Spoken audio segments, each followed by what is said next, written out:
¿Qué tal, amigos? Buenas tardes, bienvenidos a su programa Ya Sabrás. El día de hoy tenemos un tema de suma importancia, ya que no sé si recuerden, pero el pasado 7 de julio cumplimos 140 aniversario de Santa Rosalía, que ahora es Pueblo Mágico. Y para ese tema tan importante, qué mejor invitado que el señor amigo Pepe Corona, que ahorita nos va a hacer el favor de presentarse. Para este programa tan especial también tuve que recurrir al apoyo de la coconductora licenciada Elia Cardona López, quien es la cronista de la ciudad.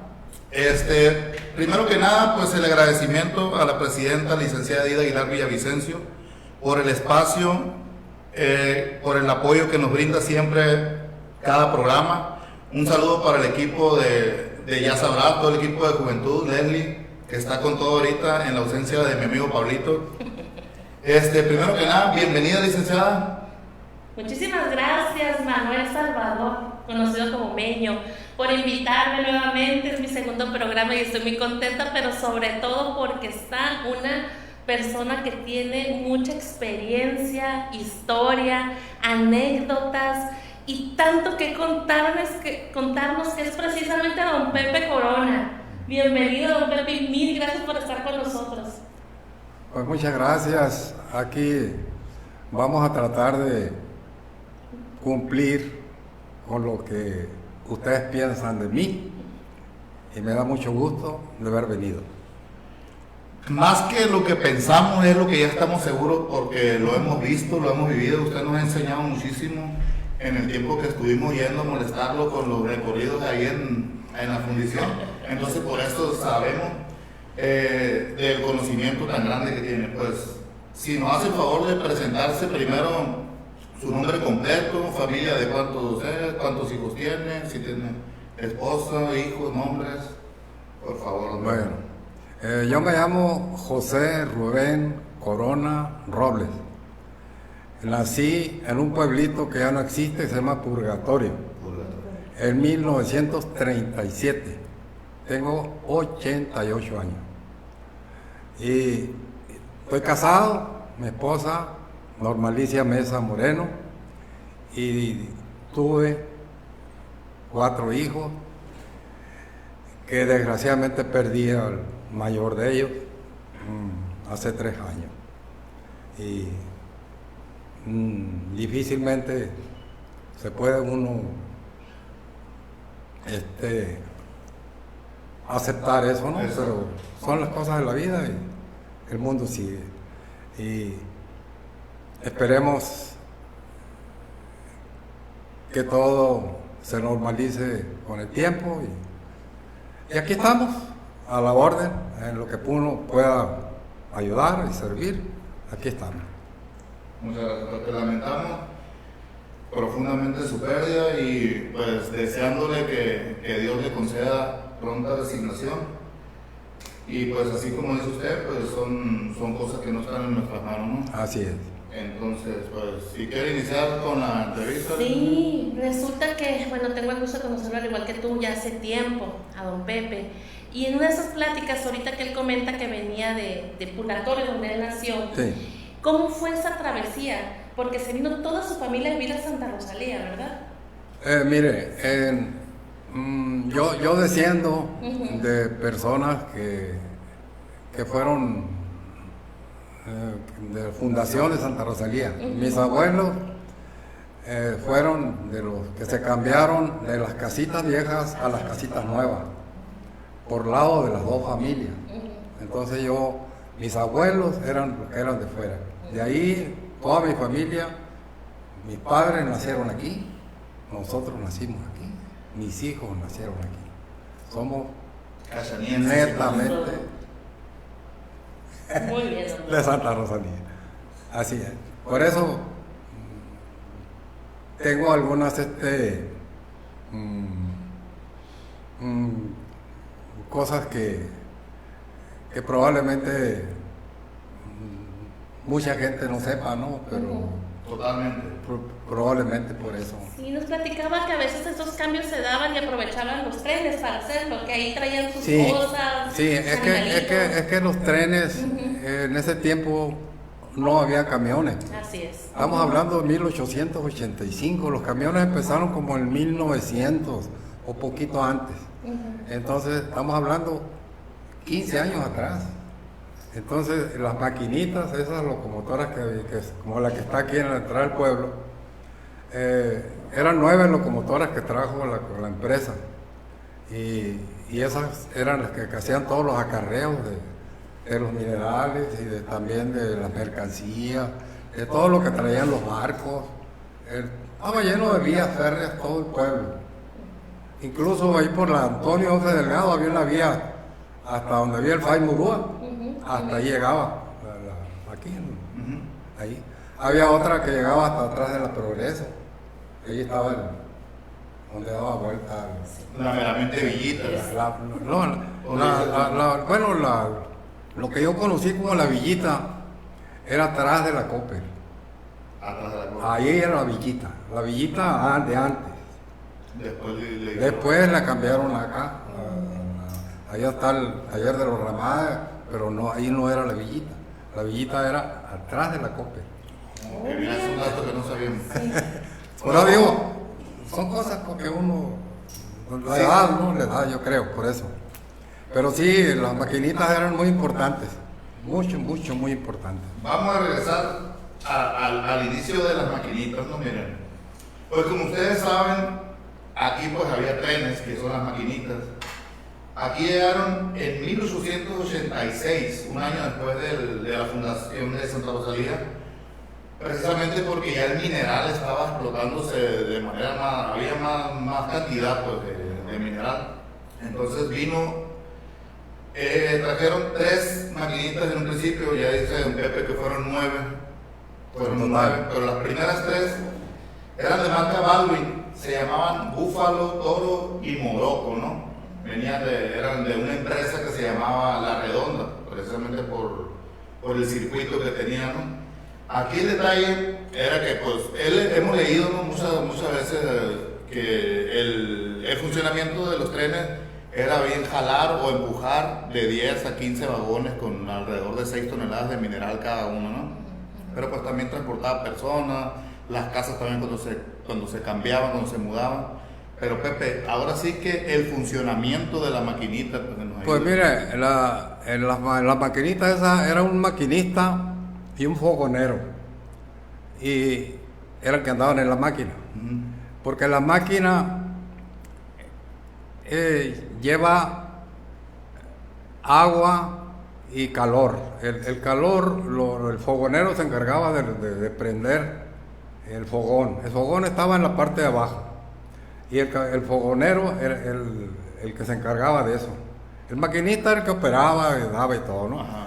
La máquina funcionaba con chapopote, con petróleo crudo.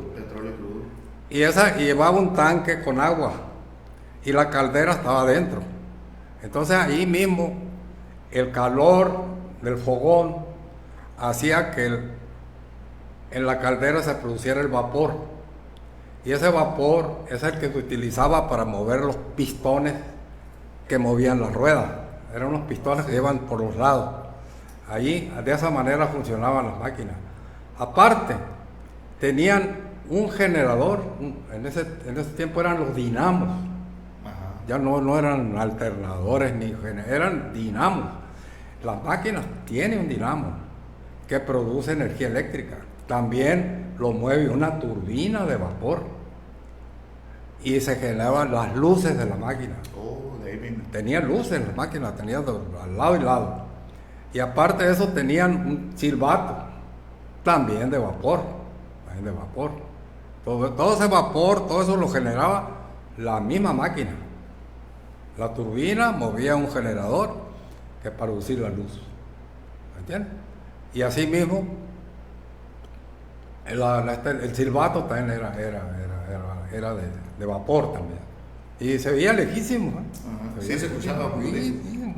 Otra cosa que no sabíamos. Sí, era muy fuerte el silbato. Y había en los cruces donde pasaban los carros, había unas garitas donde estaba una persona encargada de que no fuera a pasar un accidente. Ah, claro. bajaban una pértiga para detener los carros. Y ya pasaba la máquina. Pero antes de eso la máquina pitaba. Ya cuando venía unos 100 metros, venía pitando para que no ocurrieran accidentes. Para que no se fueran a atravesar. Sí. Allí la máquina generaba su propio calor y el fogonero el que se encargaba de la presión. Había un manómetro porque la máquina necesitaba cierta presión de vapor para poder trabajar. Claro. Don Pepe, platican algunas historias que había niños que se colgaban ahí para pasearse. ¿A usted le tocó? Trapearlo, sí. Sí. No, es que tenían un escaloncito, ¿no? Sí. Y uno iba al trabajo y la máquina estaba para allá y le brincábamos y ahí nos íbamos. Mira, no, claro. Hubo accidentes, ¿eh? Claro, me imagino. Hubo accidentes. Y ya de ahí era cuando usted trabajaba a donde vamos ahí, ¿no? El centro de la Sí, historia en claro, televisión. claro. Pepe, ¿y se subían así de niños? No, sí, pues era un escaloncito, ¿no? Ahí te corrían, ¿no? Bájate, pero no le hacíamos caso. Al modo. Sí, Chamaco. Claro. Así somos los. De niños, pues casi la mayoría. Pues Pepe trabajó y trabaja en la fundición. Ahorita Pepe es un guía turístico real. Si ustedes quieren conocer la historia bien de cómo operaba en la Casa de Luz y Fuerza y toda la fundición, échense una vuelta, no se lo van a creer cuando explica con el... Usted hizo el dibujo ese, ¿no? El diagrama. Sí. Tiene un diagrama donde te avisa cómo llegaba el tren, cómo descargaba ¿cómo se llama? El mineral en bruto, el secado, el triturado, la combinación, todo, si lo quieren saber. Porque aquí le vamos a preguntar muchas cosas, pero no tenemos tanto tiempo así, ¿no? Pero si quieren ir, de verdad, que les recomiendo muchísimo Pepe Corona ahí en la fundición. Y pues, la compañía francesa Boleo, Compagnie du Boleo, cesó en 1954 y en diciembre del mismo año entra una empresa que se llama Minera Santa Rosalía, y Pepe Corona trabajó desde el inicio, ¿no? Al siguiente año, en 1955. Al 85. Fueron 30 años. 30 años de servicio, y ahorita lo tenemos todavía disfrutando ahí en la Casa de Luz y Fuerza. Pero ahora, Pepe, desde los inicios, ¿a qué edad entró? ¿Cuál era el trabajo que usted desempeñaba ahí en la fundición? En la fundición nunca trabajé. Trabajé en el taller. Entré como aprendiz de tornero. ¿De tornero? Sí. Y después fui ayudante, fui de tercera, de segunda y de primera. Ahí trabajé 15 años. Y de ahí, después de ese, pues hacíamos de todo, ¿no? La maquinaria que se puso en la fundición era, en ese tiempo, era cuando la revolución industrial de Europa. Y era la tecnología de punta, según. Sin embargo, algunas máquinas eran suizas, francesas, algunas eran americanas, pero era muy difícil conseguir las refacciones. Entonces se hacía en el taller, siempre se hizo el esfuerzo de mantenerlas trabajando. Para eso tenía que darte a la tarea de hacer muchas partes que tenías que hacer en los tornos. Muchas partes, hasta los anillos de las bombas, los pistones, teníamos que hacerlo. Claro, eso es muy digno, perdón, de resaltarlo. Lo que comenta usted es algo muy, muy importante. Aquí nada más pensamos en los franceses, hablamos de los mexicanos y pensamos también en los yaquis que vinieron a trabajar, pero hubo de muchas nacionalidades, así como usted bien lo comenta, porque la empresa se preocupó por tener la tecnología de punta y por las condiciones propias de donde estamos ubicados, pues también es complicado. Y ellos tuvieron que darse a la tarea de poder hacer todo lo que necesitaran. Sí. Por eso la mano de obra de los trabajadores que aquí se forjó fue una mano de obra muy valorada, fueron personas que se especializaron en la labor que hacían al momento de la elaboración, ya sea de las herramientas, de las técnicas de operación, y es algo que debemos de resaltar, el trabajo de nuestra gente. Y ahorita que usted comenta que usted trabajó en el taller, para nosotros a lo mejor la fundición es todo ese complejo, pero sabemos que ahí estaba como dividido, Sí. precisamente en lo que es la hacienda de beneficio, donde estaba también el taller de luz y fuerza, como comentas, los talleres, y que precisamente estaban en el lugar idóneo, ¿no? Frente al puerto, muy cerquita, porque al momento de llegar esos trenes que fueron súper importantes, podían descargar el material para empezar a que lo trabajaran. Sí.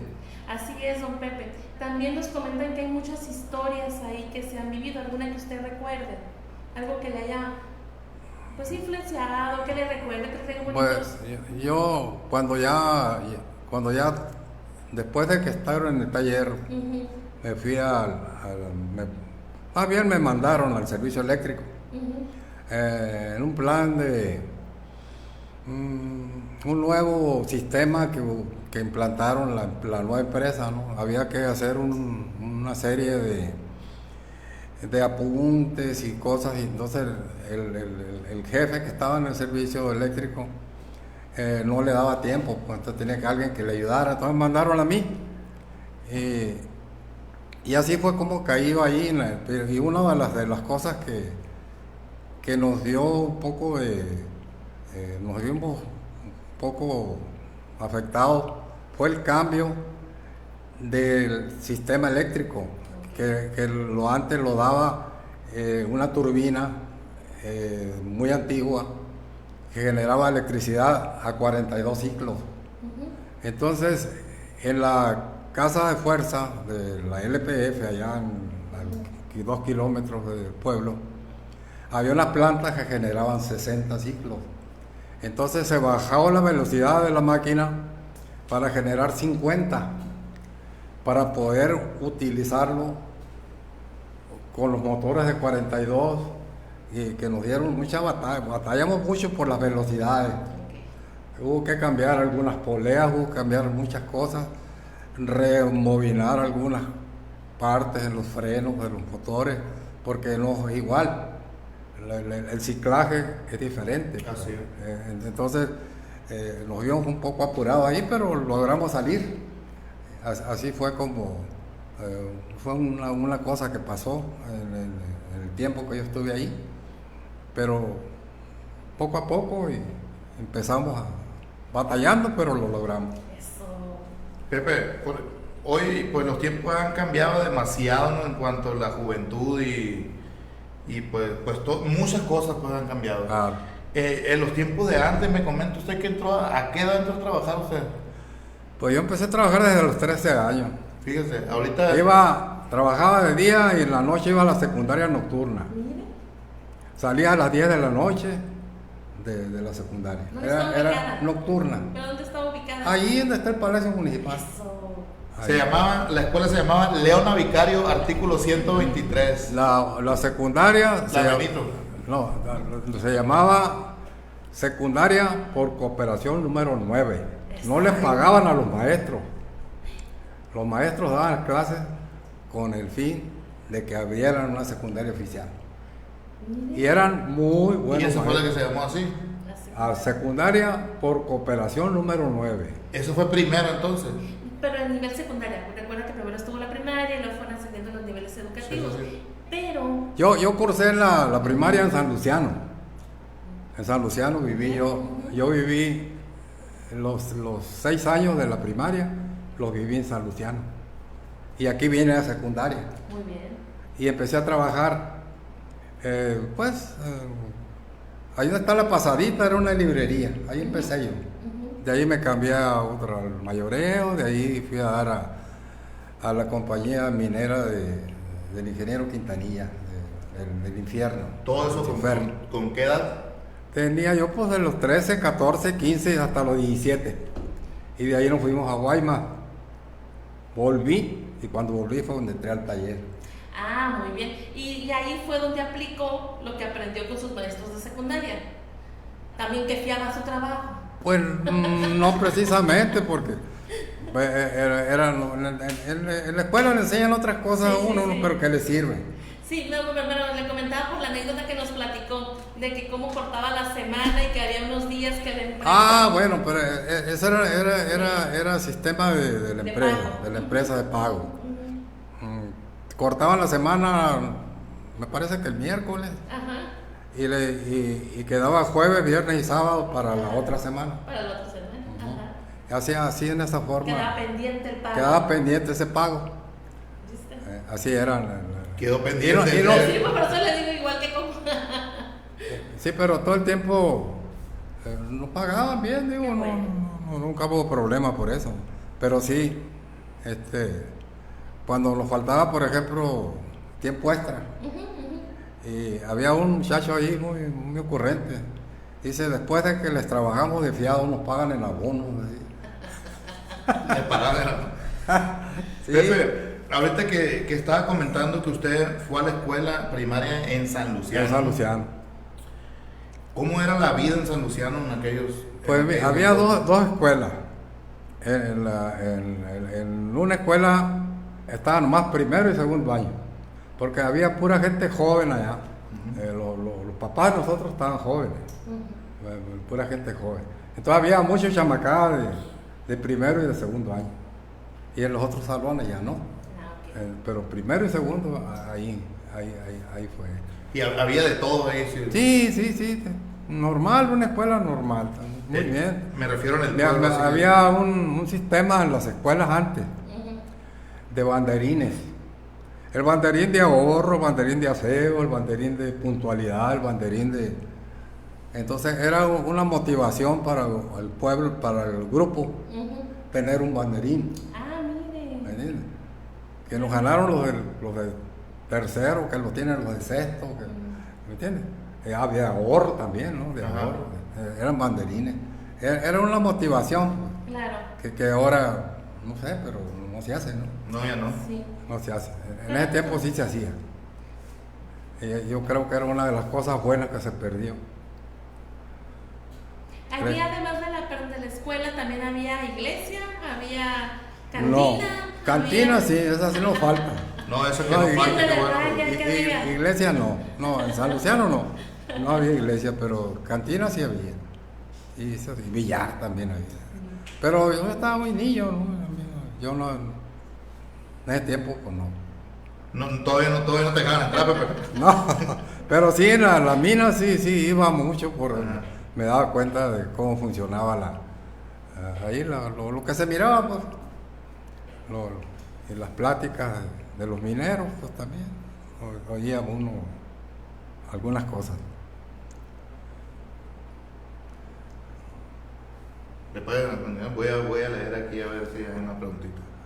Usted lo que le quiera preguntar. Ah, muy bien. No, y ahorita que estábamos comentando también, don Pepe, de toda esa vida, ¿no? Que se daba antes, que era mucho más tranquila, que pues se dedicaban nada más a trabajar, a aprender, ¿verdad? Ahí quedó como un poquito que nos faltó información en la fundición, en esa área, a usted le tocó en los talleres, pero cómo era el día a día del trabajador. Era trabajar, se iban a su casa, los días de pago, como usted bien dice, tenían que subir a la dirección o se hacían ahí mismo en su área de trabajo. Nos pagaban ahí en cada servicio, iba el pagador. Ah, muy bien. Ahí nos pagaban. Quién sabe si en algún tiempo más anterior sería diferente, no sé. Pepe, aquí le mandan un saludo. Guillermo Hidalgo Camacho, ¿lo conoce? Mi primo. Ok, dice aquí. Un abrazo a mi primo y hermano Pepe, un baluarte de nuestra comunidad. También trabajó en el taller de tornos, fue autodidáctica, también fabricó un radio casero de aficionado en aquellos tiempos. Sí, ¿Cómo tuvo fui eso? radio ¿no? aficionado. ¿A poco? Aquí se dio mucho lo de ser radioaficionado, ¿verdad? Sí, también fui. ¿A poco? Platíquenos de él. Bueno, mira, eso fue estaba soltero yo. Y me entró esa cosa, ¿no? Porque me gustaba oír el radio pero yo no tanto por oír, yo por hacer. Y conseguí yo algunas partes que me regalaron y encargué otras. Y con un diagrama que gracias a Dios lo entiendo. fabriqué dos, primero uno y después otros transmisores. Y entré al Radio Club. Había un club. Radio Club, éramos como unos 12. Sí. El cabecilla de todo ahí era el capitán Elizondo. Así es. Era el que el capitán era muy inteligente, era muy capaz, hablaba inglés, era telegrafista. El meteorológico lo agarraba él antes de que viniera el meteorológico de San Francisco. Ya lo tenía aquí el capitán. Y ese se lo pasaba aquí a los soldados. Y era muy conocido el capitán en toda el área del Pacífico porque él sabía cómo hacerlo. Y era el maestro de nosotros. Ok, eso era el lo respetábamos mucho. Era el, digamos, el presidente. El presidente del club. Era donde también participaba la profesora, la señora Flora Cermeño, que también anduvo cuando más adelante. No. La profesora Flora era muy respetable también. Era como periodista y comentarista. Se defendía la señora bien, pero nunca perteneció al club. No. Ahí en el club éramos como unos 12 tal vez. Y tuve mis letras yo. Me examiné en el telégrafo. Cuando en el telégrafo, con preguntas pues de radio, de cosas así. Y la calificación la hacían en México. Y allá si te aceptaba. Y yo me examiné como radioaficionado de tercera y salí aprobado. Ya el de segunda ya tenía que saber telégrafo. Y el de primera con más razón. Había tres categorías. Yo estuve en las más abajitas. Pero ahí estuve. Pepe, ¿el telégrafo en qué consistía? El telégrafo es la clave Morse. Sí, hombre. Es la clave Morse. Y yo nomás me sé el SOS, que es la ayuda, ¿no? El SAFE. Ándale, Esa es la SOS. Fíjate que ahorita como todo se va entrelazando, ¿no? Porque también está hablando de los diagramas y precisamente lo que tú comentaste fue muy cierto. Don Pepe siempre ha sido como muy interesado y preocupado por conservar la historia de ese espacio en particular. Y al momento de empezar a dibujar no fue de ahorita. Yo recuerdo que yo recuerde hace como 10 años que me tocó conocer a Don Pepe y que ya andaba con sus diagramas, buscando quién me ayudara, cómo se hiciera. Y precisamente en la administración, ya la última administración, en este caso de la licenciada Aguilar, fue cuando se hicieron más grandes, que se pusieron en ese de plástico para que no se maltrataran y pudieran tener los turistas una mejor información, ¿verdad? Porque antes los hizo como en papel que si llovía, que si se mojaban y se perdía esa información. ¿Cómo don Pepe ha querido que trascienda y se ha preocupado y a pesar de muchas cosas, ahí está? Es de los que no falta, que siempre puedes llegar y preguntarle, que tiene esa disposición de enseñarte y de platicar. La verdad que don Pepe, qué orgullo. Qué orgullo y sobre todo que nos pueda compartir esas historias. Algo que se nos haya escapado. Ahí le va. Sí, lo que pasa es que habíamos empezado ahorita con el tema del tiro William, ¿no? El tiro William, pues sabemos que hay una torre allá que se llama el tiro William. Esa es la última construcción de los franceses, es de 1931. Pepe, ¿usted le tocó el funcionamiento? ¿Cómo es que trabajaba? Sí, algo de eso. Yo llevaba lonche ahí, pues, estaba chamaco a mi papá trabajaba abajo. Según ahí lo que yo sé, yo no lo leí en ninguna parte, lo sé por lo mismo directo a los mineros, ¿no? Sé que ese tiro tiene 180 metros y en el nivel 130 están las frentes. Las frentes quiere decir las partes donde trabajan los mineros. Es como una especie de pulpo, ¿no? Por decir algo. donde trabajan. Ahí, en esas frentes, había unas mulas, unos animales, que jalaban los carritos, que según el que a mí me platicaba, trabajaba ahí, y podía jalar de 8 hasta 10 carritos, una mula. Eran las locomotoras, pues, la maquinita. Entonces había un sistema, según, que por un lado había un espacio más grande y por el otro lado no. Entonces cuando venía que alguien iba a pie transitando y venía la loba, le decían al tren ese, pues, con la mula, la loba le decían a los mineros, tenías que hacerte para el lado amplio. Sí, claro. Y ya pasaba, o sea, sin ningún problema. Sin embargo, una vez hubo un accidente, alguien se hizo para el otro lado y ya sabrás. Sí, se lo llevó. Murió la persona. Y ya sabrá, muy importante. Sí, entonces, así era ahí. Y en el nivel 130, hacia abajo, eran 50 metros de agua. Tenían que estar 2 bombas de 4 pulgadas continuamente trabajando para poder trabajar la mina. Era un problema el agua. Ajá. Esa fue la razón de que no siguieron. Exactamente. Porque con una bomba que se descompusiera, subía el nivel del agua. Y esa agua se aprovechaba para unas huertitas que había alrededor de ahí del mismo San Luciano, ¿no? Entonces, así trabajaba el Tiro William, ¿no? Ahí había una persona que era el que hacía los movimientos ahí de los animales, de los carritos, y estaban tan educados los animales esos que solas salían. Había una especie de revolcadero, por decir algo, ahí se llama, ¿no? O sea, donde los animales sudados claro. Y se levantaban y solitos se iban, y ya se iban otra vez a comer allá donde los atendían, allá en estaría como a unos 200 metros, es donde los atendían a los animales, ahí comían.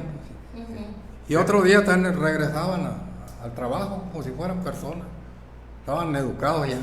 Sí, qué bárbaro. Eso era en cuanto a la mina.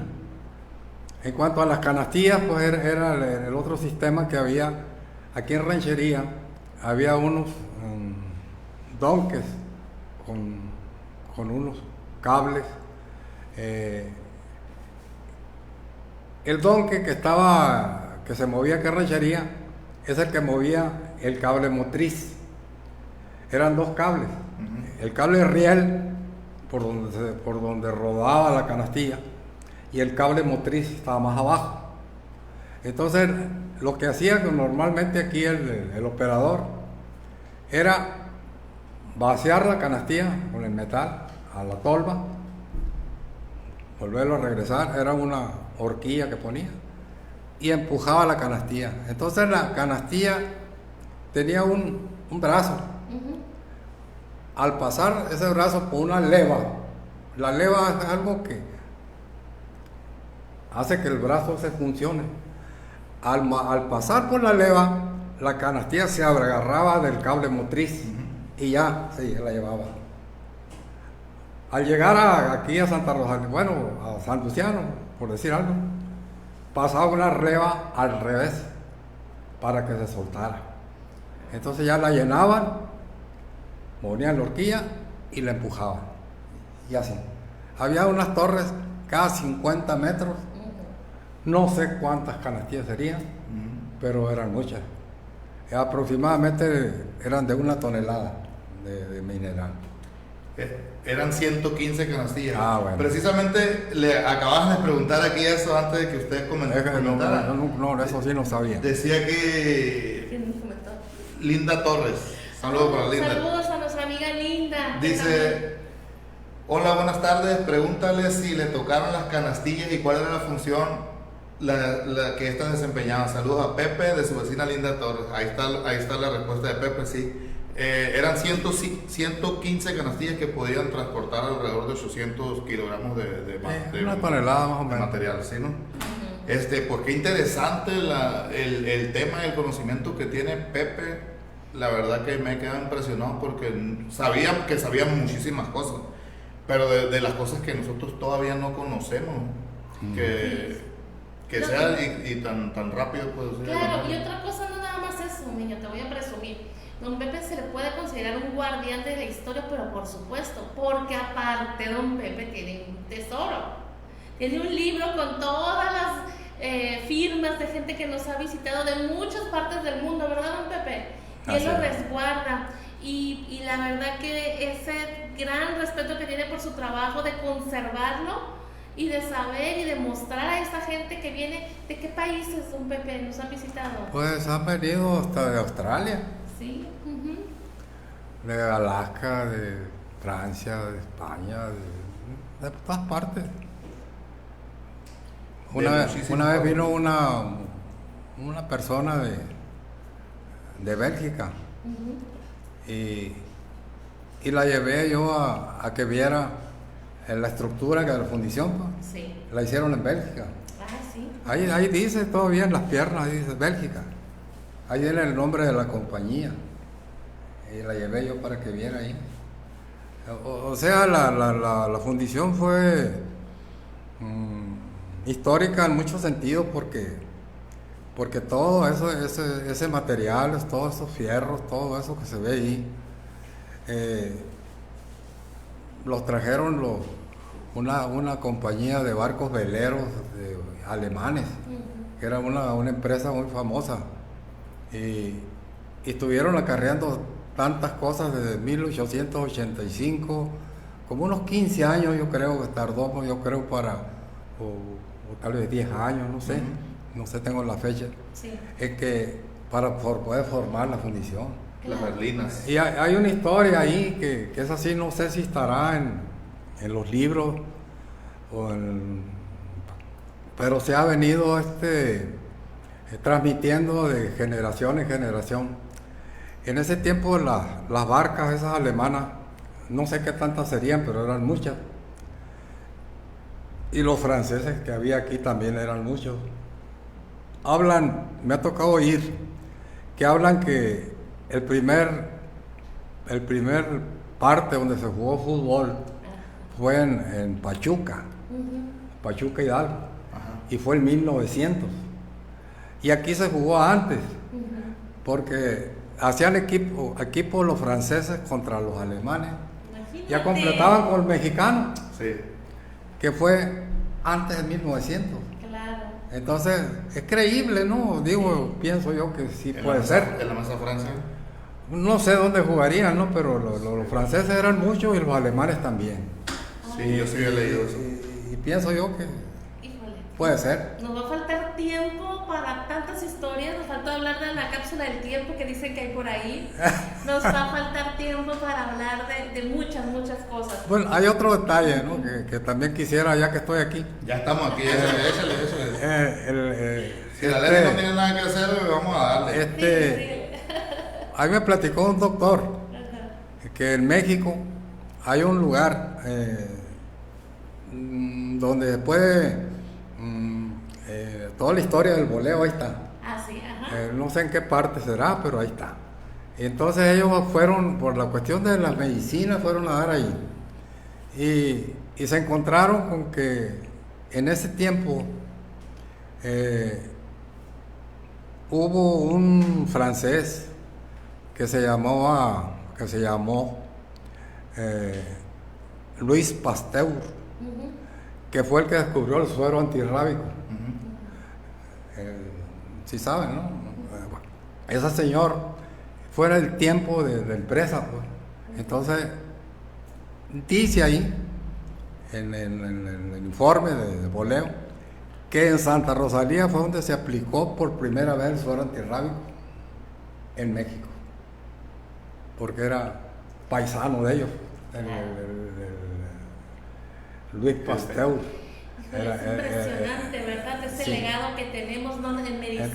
Entonces ese doctor estuvo ahí y fue, no sé cómo se llama el doctor, pero yo creo que aquí está todavía. Pero sí me platicó eso. Pues ya que estamos aquí. Claro, ¿no? Y es que también fuimos punta de lanza en mucho, ¿no? En muchas cosas. Podemos verlo como ahorita platicamos en el deporte, en la medicina, en la tecnología, el telégrafo, el teléfono, la corriente. Claro que sí. Y la verdad pues que es un gusto poder compartir con usted estas historias, que todavía nos faltó hablar muchas cosas, pero que poco a poco se van entrelazando y que es muy agradable escucharlo de voz de personas que lo han vivido, que no lo leemos, sino que lo han vivido y que nos lo comentan, y pues agradecerle, ¿no? Así es.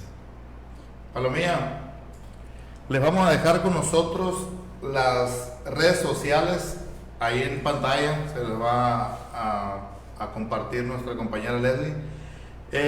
Como todo lo que inicia tiene un final, pues lamentablemente esta entrevista ha concluido, porque la verdad, para ser honestos, entre estos dos personajes tienen para hablar de un día completo de conocimiento en cantidades industriales que tienen. Pero si quieren saber un poquito más de la historia, si quieren saber más, vayan de verdad con Pepe Corona, que es guía turístico ahí en la fundición ahorita, en el cual les cuenta toda la historia a través de un diagrama. Pregúntenle, él de verdad le gusta enseñar sobre la historia de aquí de Santa Rosalía. Y pues más que nada, muchísimas gracias por tu tiempo, Pepe. Te vamos a hacer entrega. No, es de qué, al contrario. Un reconocimiento de parte de la licenciada presidenta Aida Aguilar Villavicencio. Aquí te voy a hacer entrega, y de una taza para que tomes cafecito en la mañana, del Ya Sabrás, es muy importante que es el Ya Sabrás. Café colado. Ahí Muchas gracias. en la fundición. Muchas gracias. Muchísimas Bueno, gracias. el sitio de taxis, ¿por qué no? En el sitio también. ¿Por qué no? También, Claro que sí. también tiene servicio de taxi, el amigo Pepe, y pues ahí que te va contando tus historias, ¿no? La verdad, nos quedamos muy cortos, pero pues es el tiempo ahorita de terminar con la entrevista, pero ya saben dónde encontrarlo. Si quieren saber más de la historia, les comento que el día que conozcan el 5% de la historia de Santa Rosalía, se van a enamorar de ella y van a querer saber cada día más. Así es.